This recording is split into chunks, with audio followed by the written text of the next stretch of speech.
Hi friends, నమస్తే. This is Seshadri, advocate, high court of AP.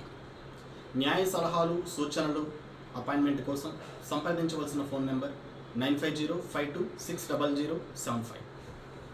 ఈరోజు మన వీడియోలో డిస్కస్ చేస్తున్నటువంటి టాపిక్, ప్రతిరోజు న్యూస్ పేపర్లను, సోషల్ మీడియాస్లోనూ, టీవీ ఛానల్స్లోనూ చూస్తున్నాం స్త్రీల మీద జరుగుతున్నటువంటి అత్యాచారాలు, ఆత్మహత్యలు. ఎందుకు జరుగుతున్నాయి ఇవన్నీ కూడా, ఇందుకు కారణాలేంటి అనే విషయాన్ని ఈరోజు మనం డిస్కస్ చేస్తాం. ఎందుకంటే పిల్లల కోసం కన్న తల్లిదండ్రులు అహర్నిశలు తప్పించి ఎంతో కష్టపడి చిన్నప్పటి నుంచి వాళ్ళని పెంచి పెద్ద చేస్తున్నటువంటి తల్లిదండ్రులు వాళ్ళకంటూ ఒక వయసు వచ్చే నాటికి ఎందుకు ఆలోచించడం లేదు? చిన్నప్పుడు వాళ్ళ పిల్లలకి ఏం కావాలంటే అది, మంచి బట్టలు వాళ్ళు కోరుకున్నది కావాలంటే ఆ బట్టలు దొరికేంత వరకు వెతికి మరీ తీసుకొచ్చి ఇస్తున్నాం. వాళ్ళు తినేటువంటి ఆహారం పలాంటి కావాలంటే తెచ్చిస్తున్నాం. వాళ్ళని మంచి స్కూల్లో చేర్పించాలనుకుంటున్నాం, మంచి కాలేజీలో చేర్పించాలనుకుంటున్నాం. వాళ్ళు మంచి డాక్టర్ అవ్వాలో, ఇంజనీర్ అవ్వాలో, లాయర్ అవ్వాలో, ఇలా ఎంతో అత్యున్నతమైనటువంటి పదవులను అలంకరించాలి. నా పిల్లలు మంచి స్టేటస్ ఉన్నటువంటి స్కూల్స్లో, కాలేజెస్లో చదవాలి. ఇలా ఆలోచిస్తున్నటువంటి ఈ రోజుల్లో కూడా అనేక ప్రాంతాలలో, అనేక చోట్లలో కన్న తల్లిదండ్రులే తమ పిల్లలకు భారంగా భావించి బాధ్యతను మరిచిపోయి మూర్ఖత్వంగా, అన్యాయంగా తమ పిల్లలకు కొంతమంది బాల్య వివాహాలు చేసి వాళ్ళ జీవితాలను నిట్ట నిలువులా కూడా వాళ్ళ చేతలారా నాశనం చేసేస్తున్నారు. ఒక స్త్రీకి కనీసమైనటువంటి వివాహ వయసు 18 సంవత్సరాలు, పురుషుడికైతే 21 సంవత్సరాలు రావాలి. అదే వాళ్ళకి సరైనటువంటి వివాహ వయసు అండి. ఆ సమయంలో వివాహం చేస్తే మాత్రమే వాళ్ళ శరీరం సహకరించడం కానివ్వండి, వాళ్ళు ముందుకు వెళ్ళడానికి దోహదపడుతుంది.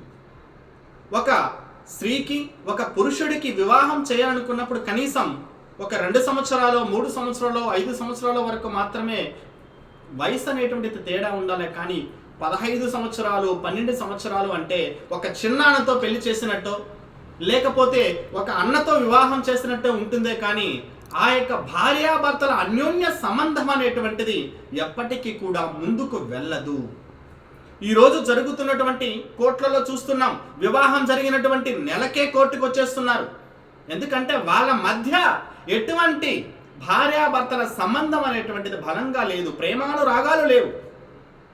ఎందుకంటే ఈ వయసు పైబడ్డమో, లేకపోతే ఇష్టం లేకుండా వివాహం చేసేయడమో, చనిపోతామని బెదిరించి చేసేయడమో జరుగుతుంది. కాబట్టి వాళ్ళకి ఇష్టంగా జరగడం లేదు కాబట్టి కోర్టును ఆశ్రయించడమో, ఆత్మహత్యలు చేసుకోవడమో, అత్యాచారాలు చేసుకోవడమో ఈరోజు సమాజంలో జరుగుతున్నాయి. ఒక్క నిమిషం ఆలోచించాలండి తల్లిదండ్రులు కూడా.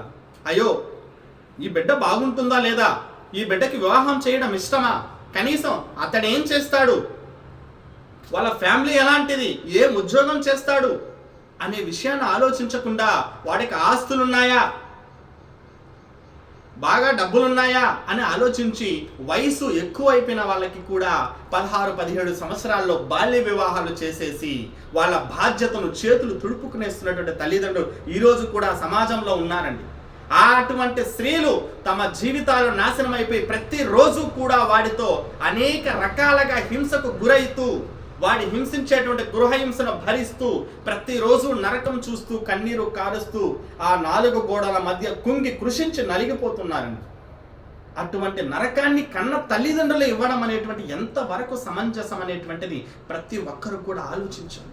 వివాహం పురుషుడు చేసుకునేటప్పుడు ఈ ఒక సెక్సువల్గా ఆలోచించకుండా, వాడి సంతోషం గురించి ఆలోచించకుండా ఒక ఇదిని ఆలోచించాలండి. మన వయసు మన చెల్లెలు ఎలాంటిదో, ఇంత చిన్న బిడ్డే మన చెల్లెలో లేకపోతే మన అక్క కూతురో అనే భావన మనలో అలాగా చూడాలండి. అంతేకాకుండా 15 సంవత్సరాల వ్యత్యాసమో, 17 సంవత్సరాల వ్యత్యాసమో, 12 సంవత్సరాల వ్యత్యాసాలతో చేసేసి వాళ్ళ మధ్య అన్యోన్యత లేకపోవడం, ఒక క్రూర మృగంగా వాడు ప్రవర్తించి తనను శారీరకంగా నాశనం చేసి తన ఆత్మహత్య చేసుకోవడం వలన జీవితం విరక్తి చెందేలాగా ఈరోజు జరిగిపోతున్నాయి. 1 సంవత్సరం బిడ్డ మీద, 2 సంవత్సరాల బిడ్డ మీద, 5 సంవత్సరాలు, 6 సంవత్సరాల బిడ్డల మీద కూడా ఈరోజు అన్న లేడు, చిన్నాన్న లేడు, పెద్దనాన్న లేడు, తాత లేడు అనే వ్యత్యాసాలు లేకుండా రిలేషన్షిప్పే లేకుండా అత్యాచారాలు జరిపి చంపేస్తున్నారు. ఇవన్నీ ప్రతి ఒక్క తల్లిదండ్రి, ప్రతి ఒక్క స్త్రీ పురుషులు, ఈ సమాజంలో మానవత దృక్పథం కలిగిన ప్రతి ఒక్కరు కూడా ఆలోచించవలసినటువంటి విషయం అది. మన వల్ల అయినంత వరకు 10 మందికి మంచి చేయాలి, మంచి చెప్పగలగాలి. మన దృష్టిలో పడితే ఆ వివాహాల్ని, బాల్య వివాహాలు ఆపగలగాలి. 18 సంవత్సరాల కింద ఉన్నటువంటి వ్యక్తికి వివాహం చేసినా, తనని పెళ్లి చేసినా కూడా, తనతో ఉన్నా కూడా అది అత్యాచారంగానే పరిగణలోకి వస్తుంది. దాన్ని ఒక రేపుగానే భావిస్తారు కానీ భార్యాభర్తల సంబంధం అనరు. అటువంటప్పుడు పెళ్లి చేసిన తల్లిదండ్రులు కూడా శిక్షకు అర్హులే, పెళ్లి చేసుకున్నటువంటి భర్త కూడా శిక్షకు అర్హులే. తెలియని వయసులో పెళ్లి చేసేసి పిల్లలు కనేస్తే ఆ పిల్లల భవిష్యత్తు ఏమవుతుందనేటువంటి విషయాన్ని కూడా ఆలోచించాలండి. ముందు జాగ్రత్తగా ఆలోచించాలి. తల్లిదండ్రులు చెప్పేశారని గుడ్డిగా ప్రతి స్త్రీ నమ్మకూడదు. You have Liberty, you have freedom of our Indian constitution for every citizen of India. You can see once again, ప్రతి ఒక్కరికి ప్రాథమిక హక్కులు ఉన్నాయండి. ప్రాథమిక హక్కుల్లో సమానత్వ హక్కు ఉంది, పీడనాన్ని నిరోధించే హక్కు ఉంది, స్వాతంత్రపు హక్కు ఉందండి. ఏ వ్యక్తికి నచ్చిన పని ఏ వ్యక్తి అయినా చేయొచ్చండి. అంతేకాని తన స్వేచ్ఛను అపహరించేటువంటి హక్కు తల్లిదండ్రులకే కూడా లేదని అనేక సార్లు సుప్రీంకోర్టు ధర్మాసనం చెప్పడం జరిగింది. అనేక చట్టాలను అలా చేస్తే తల్లిదండ్రులు కూడా శిక్షకు అర్హులే, వాళ్ళని శిక్షించవచ్చు అని మనకి సుప్రీంకోర్టు చాలా మందికి శిక్షలు కూడా వేయడం జరిగింది. కాబట్టి ప్రతి ఒక్కరూ కూడా ఈ అవగాహనను ఏర్పాటు చేయాలండి. తల్లిదండ్రులు కూడా 1కి 10 సార్లు తమ బిడ్డ భవిష్యత్తు బాగుండాలనుకున్నప్పుడు 1కి 10 సార్లు ఆలోచించాలి. కన్నప్పుడు లేని భారం పెంచిన తర్వాత ఎందుకు ఎవడో ముఖం తెలియని వాడికి ఇచ్చేసి తన జీవితాన్ని నాశనం చేసి ఆ కన్నీటి గ్వాస్టే వాళ్ళ కుటుంబాలకు తగిలి బాధపడడం అవసరమానండి. ఇటువంటి ఇలా ఇష్టం లేకుండా వివాహం చేసి పిల్లలు అనేటువంటి పుట్టి వాళ్ళ ముందుకు వెళ్తూ ఉంటే దాని వివాహ బంధం అంటారండి, దాని ఒక అత్యాచారం అంటారు. అలాగే ఈరోజు చాలా మంది కోర్టును ఆశ్రయిస్తున్నారు, చాలా కన్నీరు మున్నీరవుతున్నారు. ఆ పుట్టిన బిడ్డల జీవితాలు కూడా నాశనం అయిపోతున్నాయి. ఇదంతా కూడా ఏదో ఒక కామపు వాంఛనతో జరుగుతుంది అనే విషయాన్ని గుర్తించాలండి.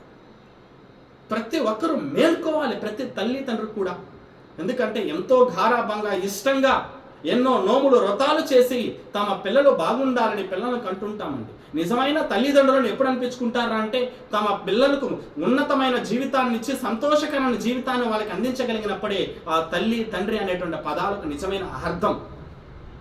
అలా కాకుండా ఈరోజు సమాజంలో ఒక భారంగా భావించి వాళ్ళ పిల్లల జీవితాన్ని వాళ్ళే నాశనం చేస్తున్నారు. ముక్కు పచ్చలార జీవితాన్ని తను 24-25 సంవత్సరాలు వచ్చే వరకు జీవితం మొత్తం అయిపోయి తనకు ఒక చీకటమయంగా కనిపిస్తుంది. ప్రపంచం మొత్తం కూడా పక్కన వారిని చూసినప్పుడు తన నిరంతరంగా కుంగి కృషించిపోతుందండి. నా జీవితం మాత్రం ఎందుకు ఇలా ఉంది అనే విషయాన్ని ఆ స్త్రీ అక్కడ ఆలోచించి తను ఆత్మహత్యలు చేసుకోవడం, జీవితం మీద విరక్తి చెందడము, కోర్టును ఆశ్రయించడం జరుగుతున్నాయండి.